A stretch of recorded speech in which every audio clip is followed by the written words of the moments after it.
爸为爱傍上了兰博基，因为我的老妈是一台兰博基娘。只因这个世界的女人成年后都会觉醒各种机娘形态，有暴力萝莉觉醒轰炸机，有高冷女神觉醒摩托机，甚至还有女汉子觉醒装甲机，而男性则是驾驭指挥官，二者相互契约，通过驾驭机娘变身战机形态，一同抵御受潮的入侵。此时女生觉醒台上，人群中走出一位高冷校花秦菲菲，她双手交叉在胸前，每一步都展现着温柔妩媚。喝下觉醒液后，秦菲菲第7代天津运输机 S 级，请在空旷地方变身，因为你实在是太大了。所有男生都瞪大了双眼。运输机、飞机，我干 ！S 级的运输机甚至堪比 SS 级。看来龙国防卫枢纽的人都要开始行动了。见此，吴校长高兴地对着身边的女人说道：“沈凌，你带了1年课，驾驭者有特别出彩的吗？比起机娘，驾驭者更重要。机娘变身成战机的能源供给、增幅武器威力都要靠男性。”他想了想说道：“应该没有，一般的驾驭者都把控不住秦菲菲。”最后一位校花李诗怡走了出来。李诗怡在学校被早早看中，都在期待她能觉醒什么逆天的天赋，以此来进行重点培养。服下觉醒液，李诗怡第5代追光摩托 D 级，哈哈哈哈！李诗怡竟然是 D 级摩托，众人忍不住大笑出声。我还以为她能觉醒多了不起的战绩呢。啧，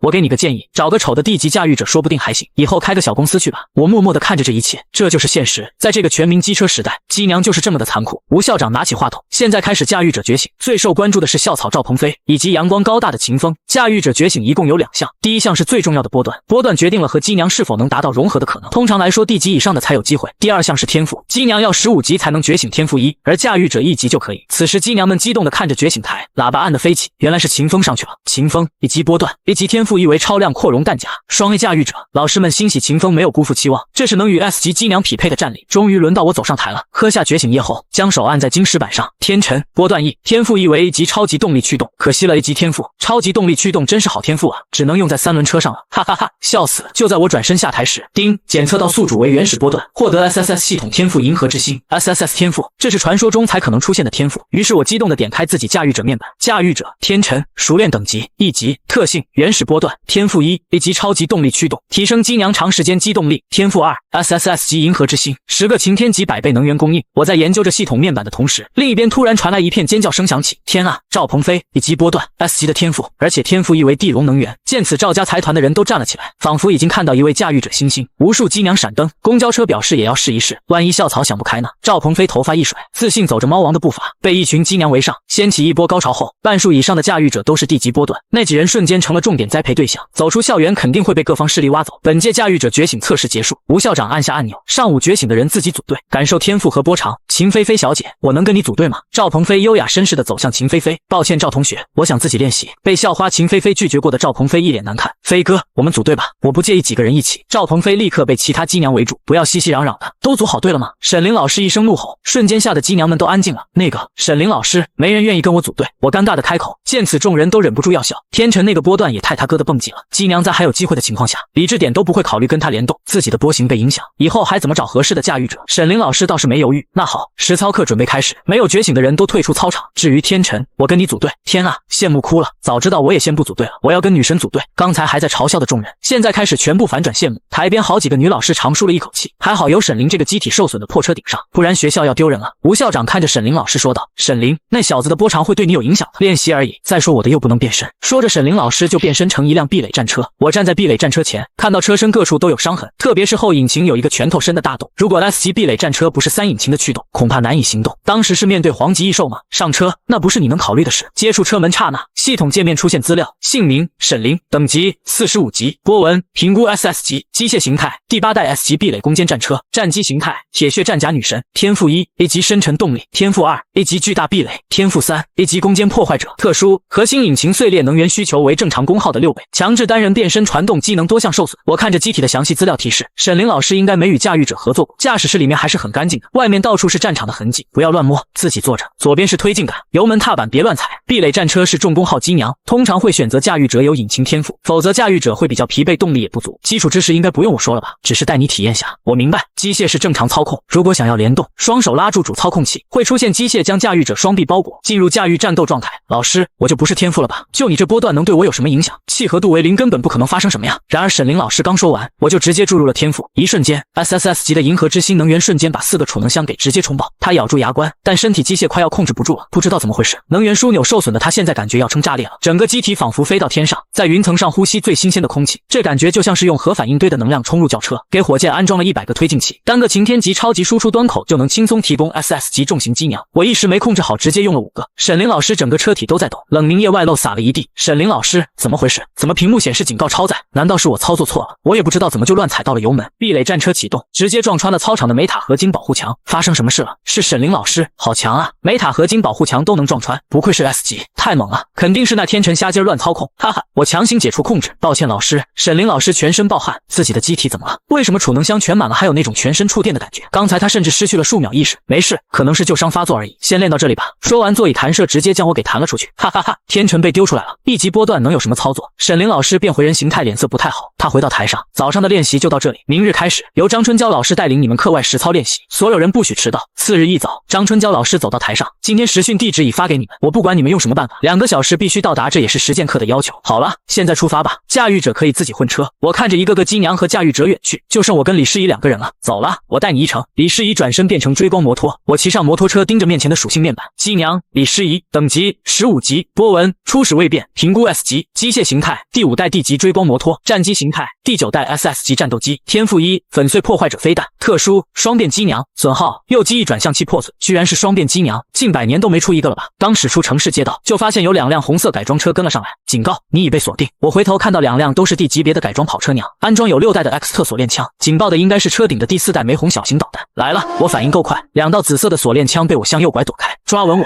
李诗怡说完突然减速，躲过突然出现的越野车，反加速再拉开，但这突然的袭击迫使2人偏离了主路线。这是 B 级的天赋隐藏光幕，你眼神不错，这些家伙是赏金猎人，每辆车上都有驾驭者，给钱就办事。赏金猎人钟爱便宜的4代武器，抱歉，是我大意了。李诗怡突然说着，我没想到这些人敢在境内动手。我低声开口，你一个甩车丢2枚粉碎破坏者飞弹如何？你怎么会知道？他声音震惊，我有个特殊能力，能看到对方一些数据，不是特殊情况我不会说的。回头看对方又加速，我感觉要是被抓住了，我们2个都没好日子过，没法切换。而且粉碎者飞弹是战机形态的武器，这种高速奔跑下我没法转换过来，我会全速冲到云河区域，将你弹射出去，能不能活就看你自己了。警告能源不足10%，我还有个办法，联动，驾驭状态速度会大涨，而我的天赋是超级动力驱动，甩掉他们超过屏蔽器范围，他们就不敢追了。目前信号通信被屏蔽，求救也发不出去，你这什么办法？就你那蹦极一波段，别说基本驾驭3%的契合度，有1%都已经逆天了，而且我的能量不够，你等级才1级提供不了多少。来，相信我，联动开始，摩托车柄的装甲光芒开始包裹我的手臂，波点接触成功，联动契合度30%，这怎么可能？他惊叫出声，这一刻他的常识被打破了，契合度是要慢慢磨合的，2人配合久了，可能会从开始的3%涨到20%，就算是 S 级驾驭者联动1万个机娘，第一次联动能到10%的最多一个人。这时我发动天赋，超级动力驱动，粒子晶体火箭加速，仪表盘直接干到了500速度，瞬间甩开了后面的赏金猎人。我干，怎么可能跑这么快？给我追！就算是第5代追光满能源也马上没有了，他跑不远。警告油量见底，准备好，我要发动天赋2了，控制好银河之心超级输出端口，能源箱顺满，全身能量感觉要冲爆了。李诗怡咬着牙关，险些失去意识。充能完毕，我立刻油门一轰，车速暴涨，一溜烟就跑没影了。后面追车的人都看傻了，不可能啊，怎么有这么多能量？该死，情报有误！甩开他们之后，我把速度降下来，并且取消联动，拿校花来做实验，真的太爽了。赶到众云卡马斯训练平原后，我刚取下头盔，李诗怡跳起来变回人形态。看到这一幕，就有女机娘嘲笑道：“精彩，这组合不错呀！跳崖一波段驾驭者加上5代摩托校花，不是很合拍吗？”我走过去说道：“这位同学，我觉得以你的天赋，怎么会觉醒装甲车呢？你适合当叉车，绿色的叉车。”众人听到都没忍住笑了，懂得都懂。就在这个时候，剧烈的地震导致大地开始塌陷。发生什么事了？众云观测枢纽中心警报：卡马斯训练平原发现异兽出现，并且检测到高能反应。与此同时，龙国核心指挥中枢也收到了消息。银色头发的萝莉大声喊着：“众云那边怎么回事？”画面切过去的瞬间，看到了地底爬出来10头紫色狂暴异兽，长相酷似蝎子，但身躯超过10米的地级异兽。异兽以威胁等级区分，从虫级、地级、黄级、龙级、灭级逐渐上升。地级的异兽皮甲坚硬，正常枪炮破坏力基本都是刮痧，6代以上的机娘联动时破坏力可能足够。此时一群狂暴异兽看到逃跑的装甲机娘，直接抓起他们的身体开始撕咬，有的机娘选择原地爆炸，有的在尖叫中死亡。看着机娘和驾驭者们被撕碎的画面，沈凌老师一声怒吼：“该死！他们为什么会出现在境内？”沈凌老师第一时间发送求救信号。这时摩托车的声音响起，我驾驶第5代追光摩托冲了过来，拉起车头跳起来，躲过异兽的攻击后，飘逸甩车，一连番的骚操作，成功引起了3头狂暴异兽的注意力。我车头一转，一拉3拖延时间把机娘们看呆了，是李诗怡和天辰，他们好帅。就在这时，另一边传来异兽的惨叫，只见一头狂暴异兽被 S 级的壁垒战车暴力的撞碎后，再被反复碾压，紫色的血液溅射一地，那么多炮火攻击都没杀掉一个，第一个还是被沈凌老师给轻松击杀了。他碾碎异兽继续向前，面对冲上去来的2头异兽直接撞上去，撞飞了几百米距离，大家快后撤，单体机娘没有 S 级的火力是杀不死他们的，只要坚持15分钟救援队伍就来了。沈凌老师现在是以1撞3，学生们见此全部撤退逃跑。就在鸡娘们要变回人形逃跑时，突然地面颤抖，发出地狱般的怪吼，警告！发现黄级异兽鹿王龟，地面爆炸裂开，100米身躯的黄级异兽出现在众人面前，身边还多出了10头地级狂暴异兽。那是什么呀？好巨大的异兽，是黄级顶尖的鹿王龟 ，S 级战机都难以击杀的恐怖异兽，几乎相当于龙级异兽。快跑啊！鹿王龟背部一道射线，轰轰轰轰轰，5艘轰炸机在空中爆炸，张开口，巨大破坏光芒横扫千米，一片惨叫。这头巨大的超级王八就是瞄准着鸡娘们逃跑的方向，无数鸡娘们被炸飞砸在地上，有的直接被秒杀。这个画面太恐怖了，很多鸡娘被吓得不敢动弹，冷却液洒的到处都是，还有12分钟支援才能赶到。也有强大的鸡娘变身战机重炮炸死一头狂暴异兽，但此刻面对鹿王龟，也吓得他双脚发软，没法联动。沈凌老师见此，为了保护学生们的安全，独自吸引鹿王龟的注意，但他被鹿王龟的破坏光线炸飞出去几千多米，砸在地上，险些晕倒过去。看到鹿王龟嘶吼还要发射光线，我立马骑着李世一靠了过去，一个减速我跳下车，进到沈凌老师的操控室里面，拉着操控杆发动引擎。你来干什么？我的机体受损65%，2个次引擎功耗需要6倍，刚才的冲刺我的能源已经见底了，强行启动联动驾驭者会被抽空，我现在把你弹出去还有机会，好不容易抱上大腿，还没摸够呢。沈凌老师快准备，我先给你充能。银河之心发动，2根超级输出端口的能量顷刻注入，他感到全身充满能量，4个能量箱瞬间拉满，整个身体都开始飞起来了。他的机体散发着银色光芒，先撞爆一头大蝎子，再冲向那5头狂暴者的区域。此刻沈凌老师不敢相信自己的眼睛，他已经与天辰产生银色流光，看着那跳动的波段与他的波点完美重合，这是高度默契才能出现的状态，几百年来都没出现过，有意思。银色的流光从机甲外流出，融合，接受。我被荧光包裹消失。壁垒攻坚战车此刻双腿站起，白金铠甲覆盖全身，周身有蓝色流光能量闪动。V 字巨型光翼翅膀，左手拔出极光刀，一刀秒杀5头狂暴异兽。SS 级铁血重甲战机参上。鹿王龟看着自家的小弟被秒，于是愤怒地喷出一道破坏光线。沈凌老师单手变成盾，发动深沉动力，巨大壁垒10米的铁血之盾在光芒下变大成30米，在无比刺眼的光芒中挡下了鹿王龟的强大攻击。6头紫色狂暴异兽见此也同时扑了上来。沈凌老师变身最终形态吧。此刻后背的蓝色披风变成了金色，同时在战机银灰色的面铠上出现了3道波浪的纹路。最终战斗形态 SS 级铁血女神参上。战机进入完全战斗状态后，刷刷2刀就听到了撕破的声音，6头地级异兽瞬间爆为血雾。感受到机甲的威力后，我控制着沈凌老师猛地冲向鹿王龟。鹿王龟此刻也感受到了威胁，它巨大的前肢向前一踏，地面爆裂出无数地刺，但是铁血女神一跳上100米直接躲开，破空一刀斩在了鹿王龟的头上，3米深的伤口鲜血狂喷，鹿王龟发出撕裂的嚎叫，再一斩直接插进了鹿王龟的脖子。可惜鹿王龟的防御力坚硬，导致长刀直接碎裂，只剩下了刀柄。落地的刹那，破坏光线再次袭来，铁血女神单臂举盾直接挡住，就算被轰退了数百米，沈凌老师也要愤怒地往前撞击，恐怖的冲击力将鹿王龟直接撞翻。铁血女神落地向后空翻50米，躲过第3次破坏光线。警告，破损程度89%。面向倒地的鹿王龟，铁血女神再次撞上去，将其推出去近1000米。她脚下装甲破裂，险些没有站稳，精神力和机体早就超过极限了，半跪在战场上，再也站不起来。铁血女神干得漂亮，剩下的交给我们。支援终于来了，流浪者工会的5位战机赶到，苍风战机带人前来支援，秦家的人赶来了。秦风的姑姑手拿赤红色的旗帜长枪，流浪者工会的会长 SK129 流风旗帜女神以 SS 级最终战斗形态赶来，后面跟上的是3位 A 级 SN 装甲战机，手持 S 级武器光束穿甲枪，华丽的纯白色铠甲，带着直升机的尾巴。S 级凌空战机，半空飞行的 SS 级苍风女神落下。铁血女神干得非常漂亮，生命救援组已经在路上，你的任务完成了，剩下的交给我们吧。流风旗帜女神高举赤红旗帜，形成1000米的光束屏障隔离，就算是鹿王龟的毁灭射线也能抵挡1-2次。沈凌老师娇躯喘息，胸甲剧烈起伏，解除融合状态，翻身变回机械形态，机械身都去在冒烟。我回到驾驶座位上，此刻才感到疲惫，全身是汗。第一次融合是正常的身体消耗的数倍。沈凌老师看到鹿王龟被各位战机爆杀，虚弱感涌上来，意识开始模糊，昏迷前将我弹飞出去到安全的位置，机械化解除，他倒在地上逐渐失去了意识。不知过了多久，我醒来的第一眼就是好大。隔壁床位的秦菲菲眨巴着眼睛，你醒了呀，天辰同学，这是学院9号治疗中心，你睡了1天1夜。秦菲菲左臂包扎着，异兽的攻击对他机体没有特别大的损伤，恢复几天就好了。情况怎么样了？我也不知道自己怎么就晕了过去。适宜说你们被爆炸波及，你被炸飞出去了。秦菲菲的表情除了妩媚还有几分坏笑，好像她知道了什么。李适宜在帮她打掩护，病床前荧幕画面出现，这次重大突发事件，学院死亡167位机娘学生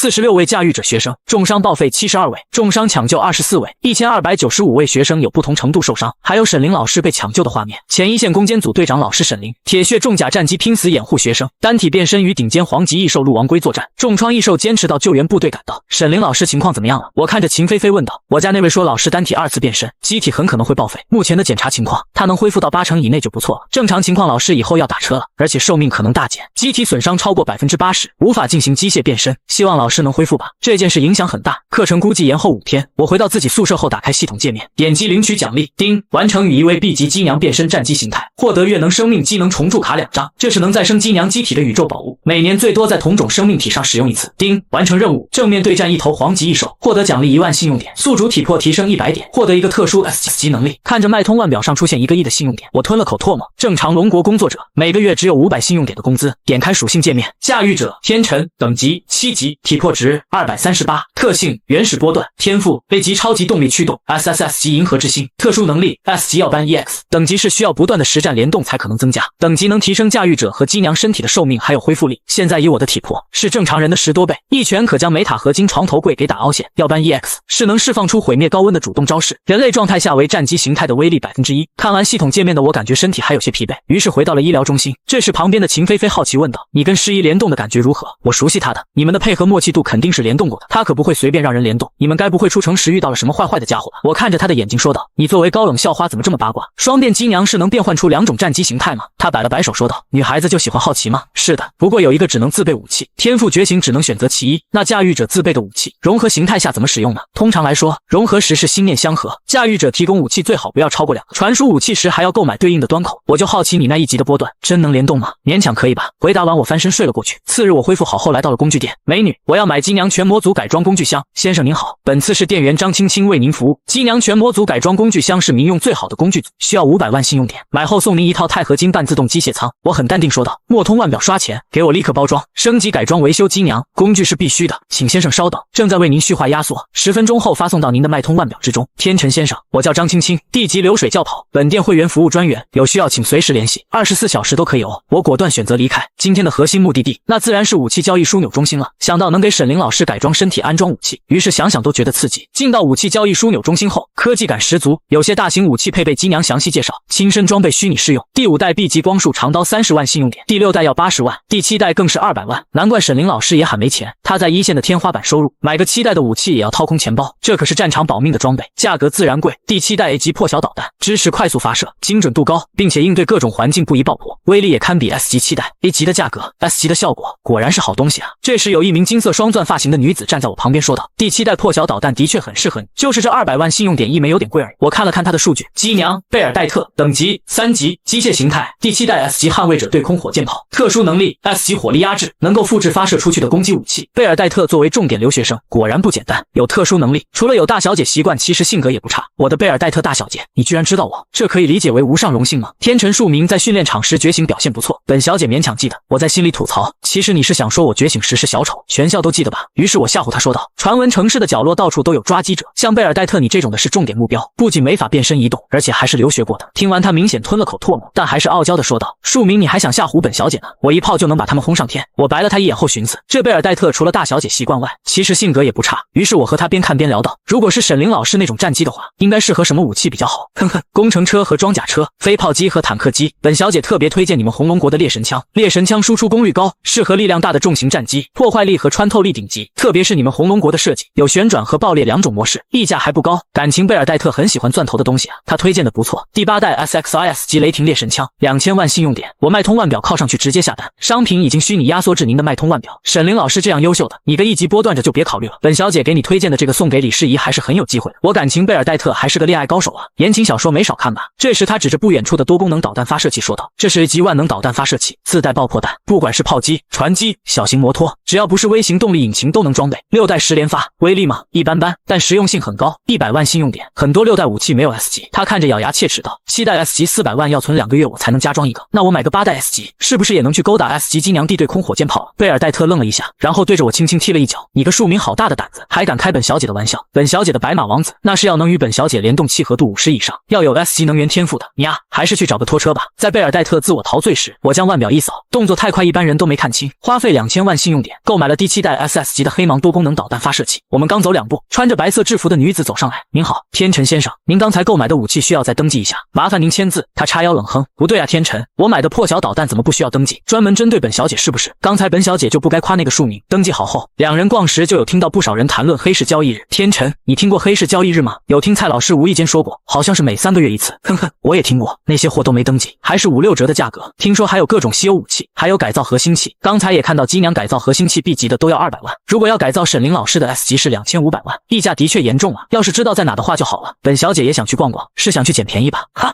天辰，这就是你不懂了，有钱也不能这样花。这里的改造核心溢价3-4倍，还有很多东西价格拉高很多，买了不就是冤大头吗？这时旁边突然钻出个男子说道：“两位想去黑市交易，告诉两位，交易日就是今天。”你说就在今天？贝尔戴特来了兴趣。是的，黑市里的东西价格便宜，有各种高等级涂层，两位应该知道，很多厂家的东西交不起这里高额的入场费，国外的货也审核麻烦。我仔细打量对方，你是那边的推销员吗？不，那边不缺买家，热闹程度不比这里差，我只负责带路，只要付1000信用点如何？自己要买的武器都是几十万起，想到底层1个月就500信用点，似乎很合理。可以，庶民快给本小姐带路。从交易中心出来，男子很热情地介绍着各种东西，内销的涂装、装甲板、车灯、保险杠、飞机的起落架、喷漆火箭、跟踪制导器，听说这次还有便宜的改造核心器 ，S 级才500万，便宜这么多，整个价格的5折。身为 S 级的机娘，贝尔戴特很是心动，以他的身份赊欠300万信用点，2个月还上应该没问题，吃2个月黄瓜就好了。我一路上没有说话，但眼神一直左右看着。还没到吗？美丽的小姐，入口肯定不在中心城区，马上就要到了，走过前面的废厂空地拐弯就到了。我突然看着那位男子说道：“你想要的不只是1000信用点的带路费对吧？”此刻废弃空地入口和出口都有着一道急刹车声音，2辆改装大车堵住路口，车上走下来几位强壮男子，先插下小范围信号屏蔽器。嚯，你小子观察能力不错呀，快交出你们身上所有的信用点，还有那位外国小姐机娘形态的引擎和武器，你们想干什么？红龙国干这事是死刑的。贝尔戴特娇斥：“哎呦，小姑娘很懂啊，哈哈哈哈！外国的机娘长得还真好看，不想拿的话，叔叔们可以手动在你身上扒哦。再过来休怪我不客气了，一炮把你们轰下地狱。”贝尔戴特准备变身，哈哈哈，原来是个武器机吗？左边车上突然拖出一个箱子，刹那强烈的光波干扰，打开里面的是紫色异彩翅膀机械，那是异兽祖鹰者5的翅膀。贝尔戴特认出来了，好不容易遇到肥羊，我们可是下血本把宝贝都带来了。这个异兽没什么战力，它的翅膀扇动会发出音波，阻碍机娘变身机械形态，也会对战机形态有些影响。贝尔戴特变身一半，身体半机械又变了回来，真不行，怎么办？他此刻真有点慌了。这就是传闻的抓鸡者，他们在学校里都谈论过，都是些混蛋坏人，但没想到在重云城内他们也敢出手。我伸出手挡在贝尔戴特身前，这种时候就会触发恋爱小说里面的主线剧情，英雄救美环节，哈哈哈！你小子笑死我了，这是幻想剧看多了吗？10个抓鸡者全在大笑，学校走出来的驾驭者还真把自己当回事啊！没有机娘在身边，驾驭者就跟普通人没什么区别。他脱下外套，露出一身肌肉，歪了歪脖子，发出咔咔的响声，冲上来对着我就是一拳。贝尔戴特吓得顿时闭上了眼睛，只见我单手接住了对方的拳头，身体纹丝不动，瞬间一拳打在对方的胸口上，顿时骨头碎裂的声音传来。那墨镜大汉直接翻白眼，我一脚将其踢出去10米半。什么？贝尔戴特手指挡住嘴，瞪大了眼睛，好快的速度，好帅啊！我们一起上。见状，剩下的几人拿出腰间的折叠光束刀冲了上来，我灵活的躲闪，愈发熟悉身体变化，协调性更强了。平时就有锻炼的我，加上现在逆人类10多倍的体魄值，一个铁靠山直接撞翻2人，果然被沈凌传染了。对着什么不服就是撞，真不是露出什么犄角。学院一直有格斗课，他们班还是沈凌教的，还剩下2个家伙在拿光束枪。突然砰砰2道枪声爆腿，最后2个家伙刚站起来就又跪在地上惨叫。这时门口有6个装甲机娘撞上来，将堵路的装甲车撞碎。这群人穿的都很普通，多数都是脏兮兮的工地制服，甚至有机娘穿着拉面店的围裙。刚才开火的女人也跳了下来，她抬起手，右臂变成的枪口对着我们这边。半机械天赋，人类和机械形态可以同时存在的天赋，15级机娘最常见觉醒的天赋，实用性也很高。这些人并不是治安枢纽和防卫枢纽的人啊。贝尔戴特小声躲在我背后说着，而枪口对着我们的这位女子，20出头，黑色短发，眼眸装带蓝色，古铜色的皮肤，穿的皮衣皮裤。小哥身手还不错嘛，这10人我们业火接盘可以吗？我淡定地说道，人给你们没问题，不过能否答应我们一个简单的要求？毕竟拿我们当诱饵还是很成功的，对吧？业火的人已将这帮抓鸡者绑起来，并且小心翼翼地在回收异兽翅膀，那东西可值200万信用点。哼，小子还跟我们提要求呢，你虽然力气还不小，但枪子可不看这些哦。7、8个大叔看向我，说吧，我会判断。显然这年轻的女人才是他们领导者。今天是黑市交易日吧？那家伙虽骗我们，但至少有一半的话是真的。我们想去交易场，麻烦业火的各位带个路就行。听完几个男子一愣，就这？迪娜看着我有点诧异，手臂顺便恢复正常。等会我带你们去交易场，我们业火是负责之一。我顿时伸出手笑道，合作愉快。其实一开始我就感知到迪娜瞄着这边，如果我们有危险，业火的人肯定会动手。至于握手的目的，是为了获取她的机娘信息。机娘迪娜，年龄21，等级15级，身份重云民间组织业火高级干部。波纹评估 S 级，初始证明没有与人融合变身过战机。机械形态第8代 A 级曙光16火炮重机枪。天赋1，半机械机娘，8代机娘，还是个枪机，难怪是干部的重点培养对象。不过第7代和第8代的机娘波纹紊乱，联动成功率大大降低。业火很快打扫掉周围，处理完损毁的残渣后，我们坐车来到黑市交易场。但这里看着规模差不多，但货物品种多，还很便宜。贝尔戴特顿时被武器的价格吸引， S 级重炮装甲涂层层才200万，第8代利威尔量子双刀 S 级也才600万 ，S 级改造核心这里真有500万的。他看到这个超心动，我将手靠上去触碰 S 级改造核心第7、第10组件有破损，84星，系统居然还有这能力呢，有2处破损，不买。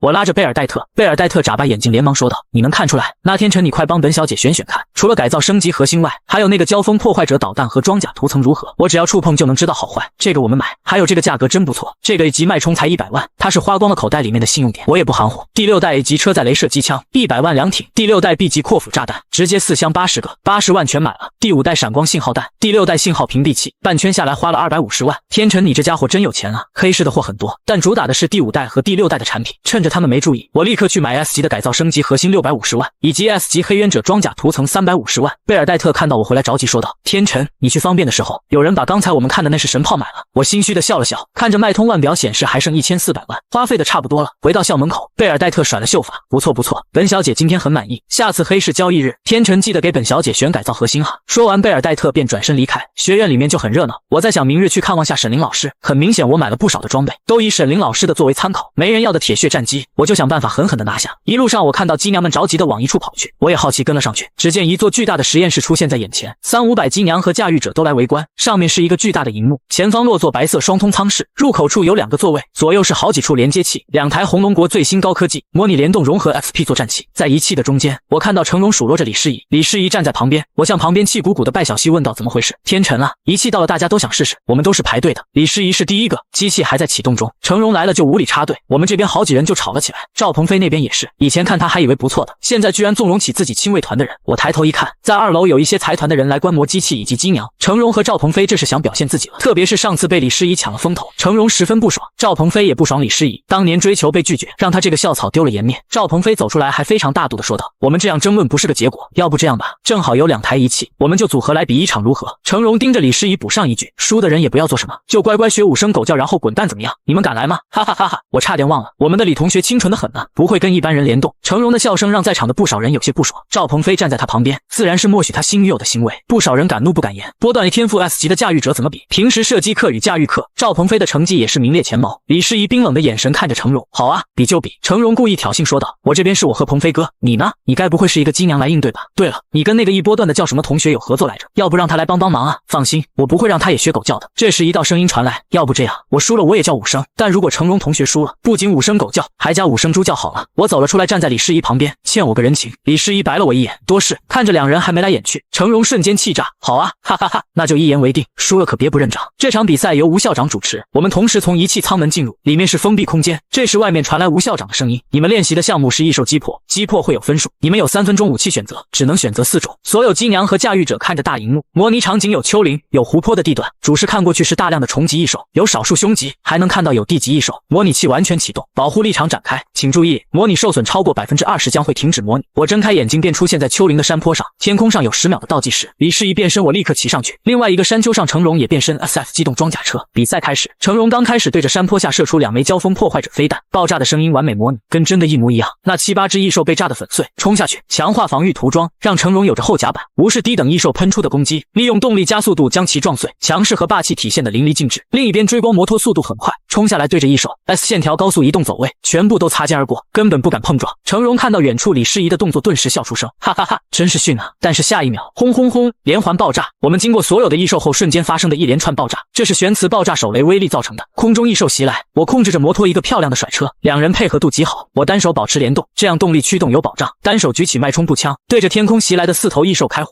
李诗怡车头一扭，左右伸展开4枚脉冲飞弹，轰轰轰轰，精确打击2个方向。8头异兽同时被我2杀掉，配合默契度堪称教科书级别，给全部同学看呆了。天成他们配合好帅呀，这么流畅，确定没私下练习过吗？我单臂举枪，脉冲枪可是有30斤，4枪全部命中。另外一边，成龙和赵鹏飞咬牙切齿，直接撞碎2头虫级异兽。车顶天蝎炮架起来，赵鹏飞动作非常熟练，控制双炮瞄准，轰隆的爆炸声，精准命中2头。成龙车体左侧交锋破坏者飞弹冷却好1枚，立刻再次发射，即便是凶级异兽也会被轰碎。赵鹏飞的射击水平很高，都是精准打击。成龙马力全开也能奔到70。我驾驶着摩托机在狂飙，李诗怡负责速度全开，并且在我指示下没有误差的投射玄磁爆炸手雷，视野判断和方向完全交给我来，联动契合度39%。2人吸引了大量的异兽，全部圈在一个区域。就是现在，停车对着中间的位置，脉冲步枪和飞弹全部发射，布下的地雷阵瞬间爆炸，将吸引来的近100头异兽全部轰碎。刚刚成龙那边积分到80，本领先我这边的1倍，但我们积分立刻刻涨到109，哈哈，干得漂亮！这就是几何战术吗？利用动力优势，李世一他们能跑出300以上，成龙就70，利用速度牵引怪物，然后一起轰杀，这样打恐怕成龙他们追不上哦。鹏飞哥，加油啊！刚才还得意的校草亲卫队慌了，看到我这边领先，成龙不爽的大吼：可恶！不要慌，时间还不到一半，成龙快瞄准他们！赵鹏飞启动领航者多重飞弹发射器，警告你已被锁定，警告你已被锁定。那成龙居然瞄准我们来了，发出了2声警报，拳头大的20发小型飞弹射来，领航者会自动跟踪目标，追着全速奔跑的追光摩托身后连环爆炸，李世一慢一步就要被炸飞起来，还有3发要躲不掉了，直接把我座椅弹射出去，学生们看惊呆了。然而我并没有惊慌的尖叫，爆炸中有些破损的追光摩托冲了出来，加速冲上去抬起车头，在我要落下来的刹那先变成人形态，在触碰的刹那再变身机械形态，利用变身缓冲效果，落地左右摇摆卸掉下落力量，在翻车的边沿，我精准的判断并抓住把手没被甩飞出去，坐稳后再瞬间加速。李世一和天辰这是什么操作？利用变身瞬间缓冲，这操作把学生们都看呆了，简直帅爆了！无数人惊呼：损伤如何？17%。我真想给那成龙一发式神炮。我听到李世一的损伤有些生气，不用，那种想法是赵鹏飞指使的。成龙那边还在不爽，这都没轰掉他们，立刻武器冷却，阿荣往他们那边靠，等领航者多重飞弹发射器好了，直接送他们离开。这确实也是战术的一部分，分数快要追上来了。成龙他们借着李世一的整顿时间，武器又发动了一波，击杀了不少重级异兽。现在异兽数量少了，关键是飞弹又要来了。我立刻骑着摩托，用脉冲步枪击杀凶级异兽，增加分数。重级和凶级的异兽少了，对方在抢这些异兽分数。赵鹏飞是有脑子的，我的磁暴手雷战术对地级异兽没效果，脉冲步枪也只能破皮，他就抢我们的低级异兽，因为地级异兽只有他的武器来杀，等级越高，积分越高。天辰现在137分，赵鹏飞那边115分，时间还够，赵鹏飞完全能追上来。秦风凝重的眼神说道：不行，马上领航者冷却要好了，赵鹏飞那家伙绝对瞄的是人。李世一那边要是再被轰炸到1枚，就强制结束了，他们必须想办法，不然这样下去没有胜算，积分也会被追上。唯一破解之法便是冲过去破坏成龙。慕容不武靠在墙壁，哼，秦风你在说笑呢？天辰他们的武器拿什么去破坏有赵鹏飞加持的及第7代 SF 机动装甲车？这秦风也说不出话来，机器好像还有点意外呢。秦飞飞的角度刚好看到1号机顶部有一个灯没亮，糟了，舅舅出现了点意外。什么？1号机的虚拟架构契合模拟器没打开。科技中枢的侄儿尴尬的指着顶部一个没亮的灯，吴孝先给自己侄儿脑袋敲了一下，做事还这么马虎，那是什么意思？是可以让他们虚构达到25%契合度的状态，也就是说，左边这组学生完全是靠自己的配合与默契度在模拟，右边那赵家的小子他们是自带25%的契合度。吴孝双手交叉着，那就是说天辰他们连翻盘的希望都没了。机动装甲车上领航者多重飞弹发射器再度升起，果然赵鹏飞再度锁定的是李世一，该结束了。领航者多重飞弹发射，20枚全部锁定，追光摩托全速奔跑，我转身单手拿着脉冲步枪对着空中开5枪，轰轰轰，打中3枚爆炸。不过飞弹数量太多了，我驾驭着摩托急速左转，速度飞奔到400以上，但是领航者飞弹也能转弯，已经锁定了我们为目标，请注意您已被锁定，还有不到100米，完蛋了，天辰他们没法逃跑了，这绝对超过20%受损了，可恶，看着就气啊！那成龙玩不起就搞这些，仪器表盘上显示身后飞弹全部包围上来了，追光摩托的速度已经达到了极致，但比不过飞弹的速度。天辰、李世一两人几乎同时喊对方的名字 ，Connective， 天辰 ，Accept Ion， 我的灵魂仿佛沉浸在蓝色的大海，空中李世一的灵魂落下，看着对方的眼神在海面击掌，轰轰，连环的爆炸，整个实验室都在模拟场景的颤抖，爆炸声音非常真实，都在看1号仪器强行停止的画面，但是并没有出现融合契合度45%，画面中爆炸的中心凹陷穿破而出一个人影，机体带着流光色彩的铠甲，一道金色菱形的贴身胸甲散发着流光，手臂处有铠甲包裹，后背是双轮造型的双脉冲引擎喷射器，一台追求速度的轻型战机，追光战机参上，居然是以速度著称的追光战机，实在是太酷了。李世一和天辰好牛啊，居然成功变身了。秦飞飞瞪大了紫色眼睛，发现了新大陆，不仅仅是他，科技枢纽的2位下巴差点砸在地上，居然变身成功了，这不可能，你看屏幕根本没有形成虚拟构架，我的天啊，他们难道是自己完成契合度变身的吗？吴校长瞳孔闪烁，他们契合度多少了？手中光屏立刻看到了100个波点，其中45个在闪光，他看到眼珠子都要爆出来了，契合度45%，这是战场主力核心战机才有的契合度。吴校也震惊了，再次给侄儿脑袋一下，你们2个谁敢把这个事说出去，我就把你们连带你们亲妈亲爸一起打，知道了吗？是，舅舅，我们什么都听您的。舅舅，我间歇性失忆了。吴校白了侄儿侄女一眼，他们2个从小都听自己的，等会数据传给我一份，然后你们那边删了，明白？画面中李世一也是第一次变身战机，感觉到身体的变化，注意，爆炸瞬间吸引了4头异兽的靠近，地级异兽模拟的非常真实，准备的风行者长矛出现在手中，旋转长矛，眨眼瞬间，追光战机已经在另外的位置，画面中能看到残影，再间隔1秒，4头地级异兽全部身体分解，落在地上成为积分，好快，这就是追光战机的速度，切，跟凌风战机差远了。你要看是什么机体变的呀？这可是地级啊，5代地级都能这么帅啊！分数领先，剩下的时间就算是比分数，成龙他们也追不上了。成龙和赵鹏飞在远处咬牙切齿，天蝎炮瞄准，2炮轰过来，追光战机高速移动，Z字的闪电躲开，并且向着他们这边而来。可恶，我们也变身战机形态吧！赵鹏飞他们也虚拟构架器启动，自带25%的契合度。成龙变身成战机形态 ，SV 装甲战机是 A 级的常见型吧？追光战机也是 A 级，得意什么？鹏飞哥干掉他们！李世仪和天辰冲上来一斩，成龙左臂半盾抵挡，还想反击，但追光战机已经在他们的后面，扭身动作十分不协调，完全像是一个机械。追光战机一脚踹在他脸上，落地冲上去连续攻击，几乎是单方面的暴打。李世仪和天辰没有直接终结掉对方，两人没有沟通，但想法是一样的，就是打脸，一脚踹脸上，拳头轰脸上，哈哈哈，就是这样打哭那成龙。刚才那嚣张劲呢？舒服？怎么战机形态差这么大？是啊，根本不是一个级别的。现在是妈妈打女儿的状态，不只是速度，成龙组合身体移动都不算协调，成龙他们才是首次融合的正常表现，所以才要练习，是这个机器的意义。只是天辰和李世仪这配合也太好了吧，踢飞出去，成龙和赵鹏飞被解除了战机形态，变回了机械形态，差不多该结束了。一道红色疾风，风行者长矛洞穿成龙的机体，模拟受损超过50%，二号机强制停止模拟，模拟结束，二号机机娘受损无法再战，哈哈哈，帅爆了李世仪和天辰，追光战机也能如此帅，我也想看看自己变成战机的样子了。不管是积分还是对战，天辰这边完胜，舱室退出来，赵鹏飞愤怒地甩掉头盔，拔掉连接器，怒视李世仪和我一眼，甩手转身快步离去。亲卫队的拥护者们立刻跟上，我擦着额头上的汗笑道，不是应该还说一句，我下次一定还会回来吗？天辰，下次跟我们也练习一下好不好？好几位机娘对着我眨眼睛，成龙站在那里咬牙切齿，李世仪，今天算你们两个运气好，也是靠着这台机器，否则你们永远都是底层，战场上的炮灰。他说完转身想走，我叫住成龙，等等，某人的5声狗叫和5声猪叫呢？现场安静，全部看着成龙，在众目睽睽下居然输了不认账，休想，快给我让开！成龙推开身后围观的同学们逃跑而去，面对挫折的勇气都没有。成龙果然输不起，我就知道他不会叫。不少势力的观察员都将成龙的名字从腕表记录器上划掉。我耸了耸肩，合作愉快。转身，李世仪已披上外套离开了。天辰，你小子帅啊，跟清纯校花配合的也太好了吧！献丑了，都是机娘强，我就是个混子，累死我了，我要去休息下，抱歉。对了，提醒下各位，用那1号机舱室进去是黑漆漆的，害我们玄武器差点没找到。我路过秦菲菲，黑漆漆是因为虚拟架构契合度没开，你们是自己变身的。妩媚的女人声音传到我的耳朵，我知道是秦菲菲这腹黑女人的声音，但我愣住了。虚拟架构器没开，你说的是真的？秦菲菲坏笑的表情，哎呀呀，我好像知道了什么不得了的东西，确实是真的。我看任务列表，与第2位机娘变身任务完成了，放心吧，了解这个机器的人没几个，他们都不知道。我看吴校长第一时间就喊科技枢纽的人去打开了虚拟构架，你们后面的人也不知道，不逗你玩了，我不会说的。李世仪应该也不知道，你们都能契合变身了，乘胜追击，拿下机会很大的，再去买个7代多功能导弹发射器做礼物。我无语了，这秦菲菲还真会出谋划策。有人找你，我不打扰你了。我扭头看到有2人走过来，一位穿着西装的男人，另一位则是皮衣深红头发30多岁的女人。天辰同学你好，我是地丰集团观察员，你的表现真是不错，而且你的各项科目成绩也很优异，有没有兴趣毕业后来我们这从事与机娘机能测试等工作，最低都是3000信用点起步，而且我们地丰集团可不会甩兆丰财团多少面子。有人过来挖了，不少人看到这一幕颇为羡慕，待遇是不错，这兆丰财团是赵家的，谢谢，我会考虑的，期待你的联系。西装男子说完转身离开。天辰同学，去了那种地方可不自由哦。这时皮衣红发女子说道，有个自由的地方，除了收入少，我认为你的性格适合，你的能力不错，我们这多数都是一波段的驾驭者。姐姐我叫梁塔，我们的组织在众云有几万人。我眨巴眼睛，怎么神神秘秘的？几万人很牛了呀，说话还遮遮掩掩的，那是很有实力势力了，是吧？他压低声音，虽然待遇差，但我们这自由。你听说过民间组织叫业火的吗？业火，你们业火是不是有个叫迪娜的，30出头，黑色短发？梁塔一愣，你认识迪娜那丫头？哎，你还有她好友？看着我在脉通腕表给迪娜发信息，我们是才认识的朋友。梁塔知道了，上午抓到一帮抓鸡者，听说是一男一女2个年轻人引诱，女子金色头发，外国人是贝尔戴特，男子居然是你。我点头，你认识迪娜那就好说了，有什么想法随时联系我们，你小子有潜力的，来我们这能当干部。握手之后我送走梁塔，看来民间势力也在到处发掘人才，想在这个时代屹立下去，自己是加入一个势力，还是想办法自己搞一个。我现在有很多事要做，更重要的是提升自己。回到宿舍我先领奖励，恭喜您完成任务，与第2位 B 级机娘变身战机形态，获得奖励万行符1件，拥有强大的防御力，能够自由变化任何衣装，获得奖励体魄100点。现在我等级到达8级，体魄值到达330，能将美塔合金床头柜捏成一个长颈鹿，这是要让我以后徒手拆高达呀。现在我的体魄能超越正常人的30倍。次日早上，校长办公室，助理慕容欣汇报了昨天的资料，小心发个消息，让高年级组的天辰来我办公室一趟。好的，校长。话音刚落，门铃通信消息形成立体投影，无校高年级组天辰同学想见您。慕容欣一愣，这学生还未卜先知了，有意思。小心你下去吧，让他上来。光离子升降台，20层楼的高度只需要2秒，轻轻的敲门声，请进。我走进来，先对校长行礼，然后关上门。天晨同学，你有什么事找我？在学院，不管什么家族和财团，都不会对你动什么明显的手脚。不是这个方面，我猜测校长您可能要找我。他笑了笑，将文件划到一边。有意思的学生，点开昨天的联动数据，那就开门见山的说吧。昨天的模拟你能来找我？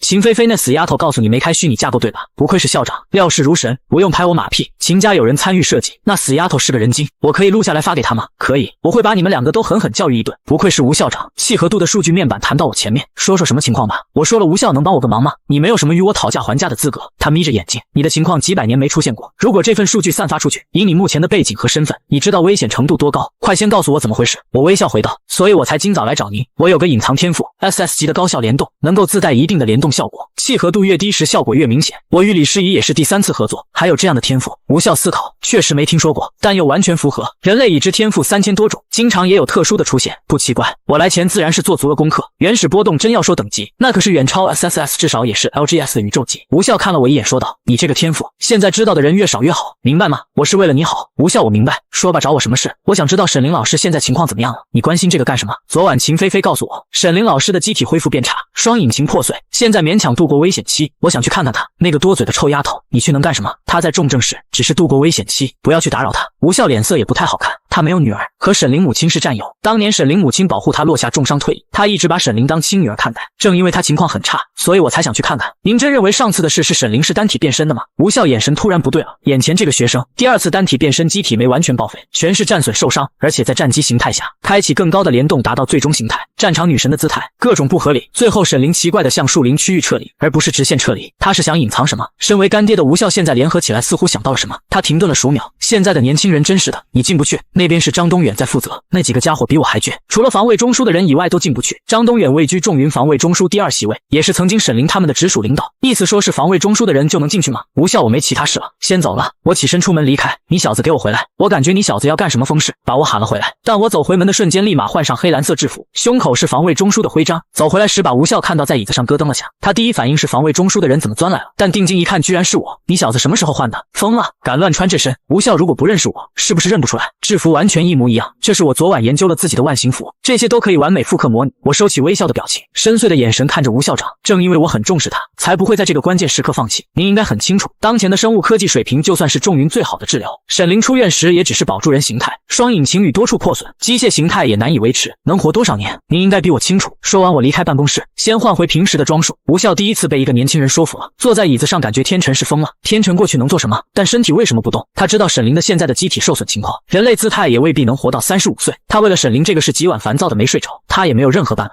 已经安排了最好的治疗了。另一边，众云机娘中心提醒各位乘客，道路千万条，安全第一条，机娘不规范，亲人2行泪。雷锋吉普车停在了防卫中枢大楼门口，一共500信用点，希望您下次继续点旅程机为您服务，记得5星好评哦。我为了装得更像，自然要坐有档次的机车来。门口有4位穿着制服的机娘，见到我扫描开门，立刻敬礼。我点头，昂首阔步地走了进去。我是混进来了，但立刻懵掉了。整个防卫枢纽之中有科研、医疗、防卫，人数堪比巨大商场，全是穿着制服的人来来往往，坐着升降梯光速上楼。巨大的 O 型建筑中心区域还有刚拉来了好几个受伤的机娘，以及各种最新的设备正在检查或者急修与指导学习小组。我表面波澜不惊，内心还是有些紧张。路过时男男女女有回头看自己，甚至有人有扫描的动作。这些人记忆这么好吗？这里成千上万的人，一眼就感觉不熟。我并没有发觉自己随便写的编号9527，这个职位可不算低。我如此英俊年轻，难免会有几分疑惑。这包括在2楼的张东远，张东远身边的年轻男子汇报。总指，我扫了，信息好像没问题。技术指导师天辰，中心什么时候有派指导了？回总指，没有，我去跟他碰一碰，看看他要做什么。走到1楼中心位置，这里一帮穿白大褂的人似乎在紧急维修什么。让开，我看看。他们愣了下，不过看我的徽章，没有说话，直接让开。我的手按在那巨大的机械臂上，第1754传动和向左调整7个点，还有应该是第447能源端，换成 H751的接收器试试，可控波段，下调345波点，你再试试。控制器的男子点了几下模拟转换，巨型龙头机械臂恢复光芒，好厉害，问题居然解决了。这些专家瞪大眼睛，我很淡定说着，第79号承重零会碎，再换个201号的比较好，感谢指导。几位维修工程导师向我感谢，本职工作而已。旁边急救车上我也走过去，有位受伤严重的半机械化卡主的机娘，我用手按在他的机翼上立刻观察，原本抢就是不让靠近的，但医疗部的人也有看到我刚才行为，立刻让开。不要输镇静能源液，医疗控制对接器逆向来，先向展开机体变身，然后撤能源，反转让他躺着，立刻构架返回光区，记住双手抱胸，双腿不要完全并拢，立刻按照我说的尝试，10秒过后，受损从剧痛中缓和过来，成功恢复人类形态，感谢指导，还不快去抢救？明白？他们立马推着进入光通道电梯上楼。天辰指导，能来帮我们这看看吗？旁边几个传输板的工作人员也跑了过来，请我帮忙。我很认真的表演，脑袋伸进去查看问题机械，还对着其实自己不太懂的数据屏幕看了一遍，做出判断后，1、2、3、4个全部完成，好厉害！那个年轻人是谁？那几个机械可是严教授他们团队棘手了半个月的东西，没看吗？指导师，我刚才也扫了，没想到这么年轻，哼哼。知道了吧？我们防卫枢纽藏龙卧虎，高手多得很啊！你们众云防卫中心真牛，几个北熊国的技术人员被我一通指导震惊了，他们也去帮过忙，结果没有效果。张东远的副手严佩看愣住了，真家伙呀！这一通操作下来，很少有人怀疑了。严佩看向张东远说道：“可是红龙中心回消息说没有天辰指导师的任何资料，他们这边更没有了。”旁边走来一位半白发的北熊国人说道：“张兄，你们这里真是人才济济啊！指导师这么年轻，技术这么好。”张东远客气的转回去：“哪里的话，那只是手脚麻利点而已，就喜欢和你们红龙国人打交道，客气，哈哈哈！今晚下了班一定要喝一杯。”好的，一定。张东远和严佩看着我指导了6拨人，那可是连严教授的团队都没改良好的东西啊，绝对是有真材实料，有才怪。我的确在对机修方面有点建树，但纯机械和其他东西怎么可能与这些专业中的高手相比？全是系统一键扫描来的。此番行为后，基本没有人怀疑我。众云防卫中枢才是中心的人。这个时候，一位女子走上去敬礼：“天辰指导，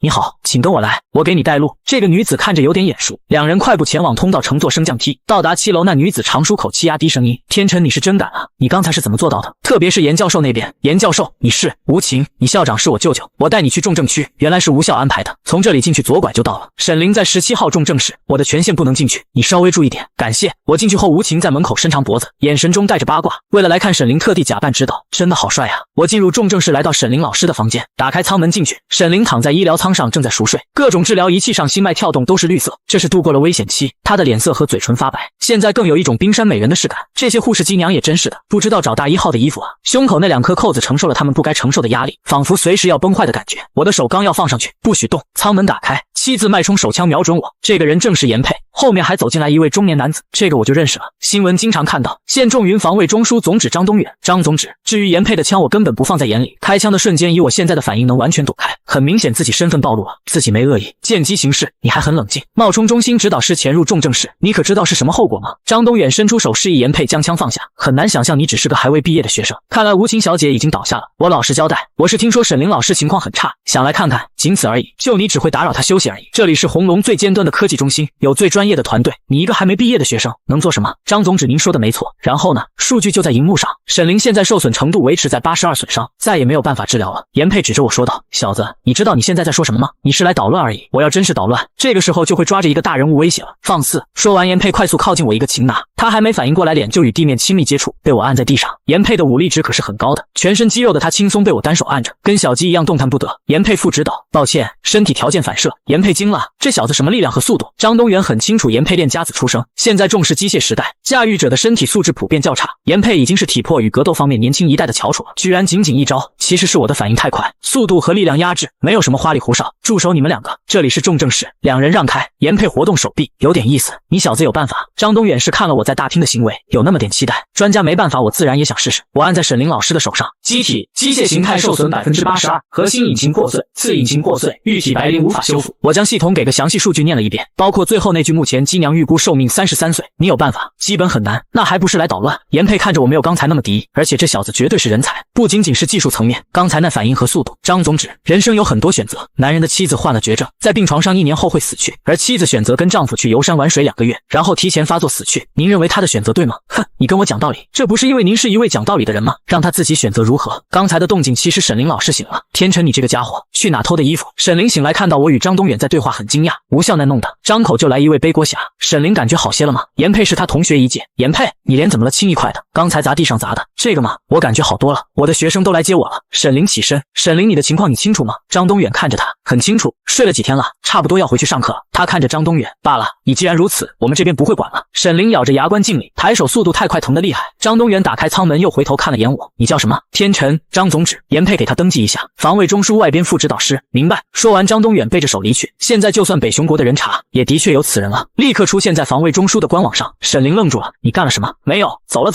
我带着沈凌出去。等等，严佩喊住两人。天辰，下次有空一决高下。这个没问题。沈凌进去换服装了，外面吴晴看到张东远单独走出来，一会看到严佩走出来，严副指导怎么样了？沈凌申请出院，总指同意了，现在我再给那天成登记。那小子真是个狠角色，虽然小了点，难怪沈凌对他有点意思。什么情况？登记什么？现在那小子是正式外边技术副指导师，张总指通过的啊，比我都高3个级别啊。这时沈凌换好衣服，即便身体如此，穿上黑蓝色紧身制服的他依然英姿飒爽，马尾扎起，在中枢大厅走过，无数人愣住了。他突然回头，谁借个车我开开？变不了身了，我接过钥匙，有人直接送了一辆。现在普通制造车辆半分钟就能机械完成一台，价格就比废铁高一个档次。沈凌老师以前用行动获得大家尊敬，这些东西自然不是问题。我来开车吧，你会开车吗？怎么不会？我第8代壁垒攻坚战车都开过。沈凌用手捏住我的耳朵，你还蹬鼻子上脸了？回去的路上，沈凌看着窗外自己的身体很清楚，你那天没出什么事吧？就是脑袋着地而已，不是头铁也要在床上躺着。这届带完我估计无效也不会让你当老师了，有没有考虑新的地方？你是说指挥枢纽吗？还是民间势力？我不适合大型团队指挥，其他地方我的情况也没人会过问的。沈凌老师性格偏冲动，要不要考虑跟我？我希望获得你的同意，未来是星辰大海，我可是很中意你的。沈凌变身战机形态后，高契合的融合都会产生一些特殊的感情，不过沈凌还是直接给我脑袋来了一下，你这家伙不要被美色吸引了，你隐藏的天赋有着广阔的未来，那被吸引了怎么办？你的事我不想多问了，就像是张春娇说的，我现在是个破车了，带完这1个多月我就到处走走，停下车我看着他，但我不这么认为，你依然是我目前最看重的一位，我希望获得你的同意，未来是星辰大海，那你有什么想法？我想对你改造，都成废铁了，你这个想法说梦话呢？如果你完全想通了，我们就达成第2次合作，实现是永久。下车他接过钥匙，谢谢你来接我了，你这家伙我会考虑的。说完沈凌便向着校长办公室走去，我只是远远的看着，东西是准备好了，但我尊重沈凌老师的选择。越能生命机能重铸卡需要在机械形态下使用，沈凌的情况变身无比危险，改造对机娘也是极其隐私的行为，先去图书馆再补知识。远处的成龙盯着我咬牙切齿道，就是这个该死的天辰帮助李诗怡让他丢人，他现在学院里完全抬不起头，就连赵鹏飞都不回他消息。天辰、李诗怡，你们2个该死的家伙等着吧，我会让你们付出代价的。沈凌来到无校内报道，那小子真把你接出来了，疯了，现在身体怎么样？还不错，就是全身上下都疼，不要那么担心，我还能活到33。无校捂着头，你这个臭丫头，我怎么鬼使神差就同意那小子去接你了？无校感觉到沈凌对天辰的态度完全不一样，上次你们融合契合度多少？死丫头，你也不用给我装傻，这是昨天的模拟器资料，你看吧，天辰和李诗怡联动契合度45%，加上录像。无校看沈凌这表情，怎么感觉这女汉子像是在吃醋的表情啊？寒暄几句之后，沈凌就离开了无校办公室。我这几天除了在图书馆学习之外，就是去实操，在防卫枢纽中心我能看到更多资料，可以观看学习更多的视频。天辰副指导，能麻烦来帮忙看看吗？由于我的经常出现，这里的人都熟了，对机娘问题检查还有机械修改的极高见解，几天时间大家都认识了，有些稍熟络的人还开玩笑问，你的女朋友沈凌哪去了？不能乱说，她在学院需要好好休息，做些自己开心的事呢。你做得很对，机体心态很重要。这时我突然问道，10楼什么情况？为什么禁止进入了？作战枢纽的人封的，跟受潮有关，估计受潮这次要提前了，很可能就在最近2年。SSS 级任务刷新，在受潮中消灭1000头凶级及其以上的异兽。S 级，请注意，大受潮预估来临时间还有35天23小时59分，还有36天，什么情况？我瞪大眼睛，根据正常受潮来临时间，应该还有2到3年才对啊。战略中枢的人猜测还有近2年，但没想到我这里得到的答案是36天。冷静思考过后，我直接离开防卫枢纽。我在思考自己能做什么。一个人的力量在大海面前是渺小的，如果受潮规模太大，该区域的1级以上的机娘和驾驭者都会安排支援，甚至直接上战场。这么短的时间，自己能做到什么呢？强大自己是核心关键。我穿着制服在车边思考，我并没有注意这一幕被成龙看到了，因为现在到处都是机娘，开机械车的人很少。沈凌的车学院的人都有印象，这个天辰不仅偷车，还偷制服，终于被我抓到了吧？他立刻联系家里的人说道，妈，上次我给你说那该死的家伙，他现在出发了，我立刻跟上去，你等会带人来。说完他转身变成装甲车跟上我。这时我收到迪娜发来的消息，天辰，能麻烦你个事吗？来上次那废弃仓库一趟，我们要过手一批装备。没问题，我驱车赶了过去。城里到处都是机车娘，我并没有注意到成龙的跟踪。来到废弃工厂后，我能看到4个大集装箱货仓，10几位业火的人。天辰，这边。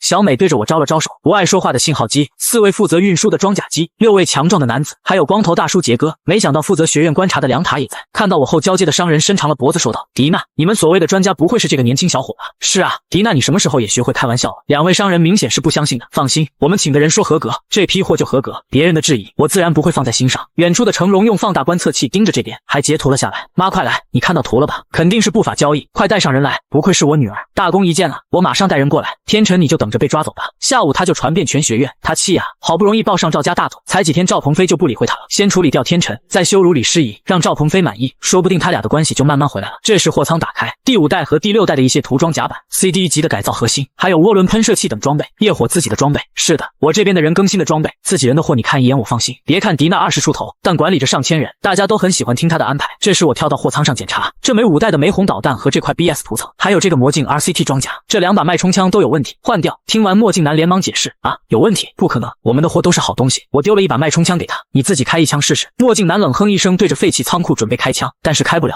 3号栓脉器螺丝是坏的，还有这个涂层，型号有误差 0.3 个点。墨镜男立刻接过，用工具箱检测，误差 0.3 个点。墨镜男和另外一位商人管理员顿时瞪大了眼睛。其他的还要我说吗？不用了，先生，非常抱歉，您说的所有问题装备，我们会全部无条件换掉。厉害呀！小美他们张大嘴巴，要知道我过的速度很快，一货仓的武器不少，我几分钟就检查完了。迪娜单手叉腰，意料之中，这么厉害，梁塔也惊了。就在这个时候，刹车的声音响起，门口3辆装甲车停下，上面的武器立刻瞄准这边。程荣的母亲带着一帮人冲了下来，3辆重型装甲车，车载期待的轻型火箭弹瞄准这边，大量穿着黑色制服的人出现，从围墙上跳过来8位机娘，半机械化双臂，双手成炮对着这边。入口的位置有6位第5代 B 级 PL 榴弹机瞄准，半空中1位直升机飞着，正面还有10几人，有手持晶体防护盾的，还有各种脉冲枪预瞄的，这一看就是专业的队伍。这是治安枢纽的人吗？他们怎么来了？业火的人感觉到奇怪，严队就是他们，在这不法交易。程荣的母亲江佳琪指着这边喊道，他作为办公人员，发现这些情况下次升职就有着落了。几位半机械化的武装机娘瞬间走了上来，他们其实已经感觉到不对劲了，因为迪娜他们认识，就像是迪娜说的，业火是帮助底层人的民间组织，各大枢纽都是知道的。程荣很聪明，没有到达现场，只是在远处偷偷看着，等着拍天辰他们被抓走的照片。迪娜，你们的交易没手续吗？我先从货仓跳了下来，我们是符合规定的，就是我们交易嘛，习惯了先看货再走流程。这时有个武装机娘说道，我们接到举报，有大量人在这里交易违规物品，现在要进行检查，就是这4个货仓吗？我们要先带走，希望你们配合。严队还有他们的负责人也要调查。江佳琪在旁边补充说道。这时我走了出来，严队有些误会，我点开脉通腕表，将身份信息划了过去。我是防卫中枢外边技术副指导师天辰，我这在对这些装备和武器的安全隐患进行检查。听完，业火全员瞪大眼睛，脖子都歪着盯着我。你在说什么？为首的严队双手抱胸笑道，不用看，严佩都给我看了10遍了，这2天就在家里说，终于遇到个高手，把他兴奋的下班就在家里练，那是他大意了。我谦虚的说着，沈凌情况还好吧？怎么都问我呀？不问你问谁？你们不是那个关系吗？治安枢纽的人都在说，还没呢，要不我努力。我尴尬的笑了笑，严队就是他，快抓起来。程荣的妈其实已经感觉不对，但还是忍不住开口。严真反手就是一个耳光抽在江佳琪脸上，来人把他带下去，回去交给3组问问，为什么会莫名说这里有不法交易？是严队，他做事雷厉风行，很有严家的风格。严佩说过他老姐彪悍的一笔，现在我算是见识到了，年长10岁但一直没打过沈凌。收队。远处的程荣看到这画面人都傻了，他妈被严队抽飞还被带走了，到底发生了什么呀？他慌不择路先跑回学院，而在我这边的墨镜男和商人管理员看到刚刚的情景后，现在对我更尊敬了。今天谢了。迪娜跳进到货仓上，哪里？对方明显认识你们，没什么大问题。对了，迪娜，下次受潮你会上战场吗？根据红龙国的规定，上次受潮支援过的机娘和驾驭者，下次突发受潮在可控范围内可以免1次征召，我会去，毕竟有我们这么多伙伴。我压低声音，作为朋友我只能告诉你一人，不管你信不信，但我还是要提醒你一句，受潮可能还有36天。说完我就驱车离去了。迪娜看着我离去的背影，虽认识不久，但我们挺聊得来。迪娜认为自己对我性格的了解，我的那句话根本不像是在开玩笑，立马对着手下的人说道，回去通知我们的人，明日队长开个会，稍微准备一下。我回到学院刚下车就听到不少同学在议论，程荣刚才被治安枢纽的人抓走了，说他恶意造谣什么的，我也听到了，他完全是活该。我走到李诗怡旁边问道，你干的？李诗怡在这里看电子书籍，我没这么无聊，好像是他乱报案，说什么非法交易被带走了，原来是他呀，这女人不死心的呀。李诗怡一听，怎么感觉跟你这个家伙有关系啊？我小声说着，你机体修好了吗？过2天帮我个忙，我现在要做的就是多完成些任务来强大自己，并且联络上可靠信任的人来形成团队。一根筷子容易折断，一把筷子就不一样了，不帮你这么小心翼翼的，肯定没好事。我话还没说完呢，你不要这么无情啊。沈凌老师现在身体不好，我只能来找你了。李诗怡瞪大眼睛看着我，你这家伙想干什么？霸王硬上弓。我的手突然搭在他肩膀上，直接一个银河之心端口输出，澎湃的能量就像是巨浪直接冲入李诗怡的身体，她立刻紧绷，差点尖叫出来。那澎湃的力量从肩膀到大脑到她的全身每个部位，差点冲爆膨胀。她可是人类形态啊，怎么样？这是我的隐藏天赋，对联合过的机娘人形态也能冲呢。李诗怡憋的眼泪水都要出来了，就一瞬间的冲能让她憋了半分钟，身体绷住娇斥道，你要死啊，你个混蛋。她立刻要溜走，结果身体内能源过程充能太足，步子不能迈得太大。我快步追上去说道，此事非常机密，我只信任你和沈凌老师，总不能让我去找秦菲菲那腹黑吧？看来你跟他也很熟了，不答应我就霸王硬上弓哦。我坏笑，为了尽快完成任务，李诗怡咬牙切齿，你是遇上了什么？我点开地图，上面有一个红点。李诗怡严肃起来，北漠林，这是境外区域，要穿越过前线区，你这个红点什么意思？我要去这个地方待一会，这么远所以找你了，你疯了？虽然现在是冷潮期，但很容易遇到异兽的，所以我才叫上你啊。学院其他机娘遇到异兽会吓得动弹不得的，为什么要去这里？秘密，算我欠你个人情，帮个忙呗，就这2天去就回，你去了就知道了。李诗怡看着我深邃的眼睛，看不透这个家伙，这可不是一般的冒险行为，从边界到前线的区域也可能遇到些危险，更别说北漠林不在运输路线上的森林边缘。他皱着眉头，不知道我这什么秘密，但越是神秘对李诗怡越有吸引力，前线会被拦下来出不去的，这个我有办法。什么时候有空？明天下午，那到时候遇到危险就不要怪我把你弹射出去当诱饵了。第2天我骑着摩托车的声音离开学院，这次不会遇到赏金猎人吧？说不准，我只帮你1次，不成功就回来。没问题，能源不够够了给我说，准备拉好，我要切换了。李世一以摩托机的形态离开重云城内，向左行驶，扫描道路附近没有车时，咔嚓咔嚓切换形态。我感觉到被银色的光芒包裹，再看时手中握着操控杆，推进器的声音飞上天空。战斗机形态的李世一，第9代灭20战斗机，说出去会被各个势力强暴的，或者直接被强行征召。红色机身，带着白色线条，非常漂亮和威武。不会操作就不要乱按，特别是不能随便充能，实操学习很重要。下次遇到我就能直接驾驶了。还有下次，你想多了。抵达重云边界位置，编号014574灭20战斗机，请配合降落。降落到停机坪的位置，李世一维持着机械形态，看我怎么应对。突然我换了一身制服走了下去。李世一愣了一下，你好，我去7号前线区域检查设备，将身份卡划给对方。你好，天辰副指导师，今年检查这么早吗？似乎要提前了。我们也听到风声，大家都打起12分精神。李世一愣住了，这天辰咋还给对方聊上了？完全没有被驱离。维斯有何吩咐？调查下重云学院高年级部学生天辰，立刻资料就传输到他这。前几天刚当上副指导师，传闻沈凌的男朋友。李世一看到这些资料，现在更对我的行为更感兴趣了，就像是小猫挠痒痒一样，想知道我的目的到底是什么。我回来说道，可以出发了。再度起飞，粉碎破坏者飞弹已挂了出来。就算是观测区域冷潮时间，但依然能遇到飞行的异兽。向着西北方向是云林城，向着西南方向是川丰城与铜陵城，这些城市也居住着很多人，同样也是要塞。红龙国有6省，每省外部3座半要塞城市，以及分不开的10个前线区域。飞过去，在云端看到了7号前线区域。李世一降落下去，这里到处装备有巨炮等武器，武装的机娘来来往往。前线区域是不允许普通人居住的。李世一变回人形态，他也是第一次来这里，我则是穿上制服。您好，请问您是？我是来找你们罗队的，请跟我来。李世一跟在后面，就看着我怎么离开这里，到底要做什么？罗队，防卫枢纽的人想见您，进来。哎，是你这小子，怎么跑前线区域来了？